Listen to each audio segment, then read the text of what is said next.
Bonjour. On vous voit souvent dans des manifestations, vous réclamez la liberté de l'Afrique. Le Mali vient de nous montrer une fois qu'un peuple debout, c'est un peuple qui est fort contre la dictature. Mais c'est comme si les Africains ne sont pas tellement unis comme contre la dictature. Qu'est-ce que vous en pensez? Les Africains ne sont pas unis parce que les Africains n'ont pas une feuille de route pour aller dans le même sens. Parce que les Africains n'ont pas une idéologie d'unité. Et même ici, on peut le voir. Tu sais pourquoi je te dis cela? Nous sommes ici, tu dis que les Africains ne sont pas unis, mais quand je regarde ici, je vois encore des gens qui sont là, chacun avec leur drapeau. Et si on veut envoyer un message d'unité, il faut un moment qu'on arrive sous la même bannière, sous le même drapeau, c'est-à-dire un drapeau panafricain.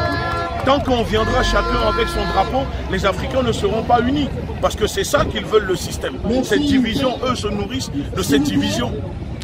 On voit en Côte d'Ivoire que Ouattara veut briguer encore un troisième mandat. Quelle est votre réaction? Ma réaction, c'est comme la réaction du peuple. Quand on viole la Constitution, en tant que panafricain, je ne peux pas être d'accord. Mais il faut comprendre que si Ibeka a décidé de violer la Constitution pour vouloir se présenter une troisième fois, c'est tout simplement parce qu'il a l'autorisation du maître du marionnettisme, du sicaire, c'est-à-dire la bourgeoisie impérialiste française qui le soutient, pour qu'il ait cette confiance-là à vouloir défier le peuple africain de la Côte d'Ivoire. Aujourd'hui, on voit que les chefs d'État ont créé un syndicat entre guillemets pour perdurer la dictature. Est-ce que les Africains arriveront également à faire un bloc, à être en bloc contre la dictature? Qu'est-ce que vous en pensez? Les Africains pourront faire bloc à la dictature quand les Africains comprendront qu'il faut faire la révolution. Parce qu'aujourd'hui, le problème en Afrique, c'est que nous sommes trop dans une politique partisane. Nous ne sommes pas dans une politique patriotique.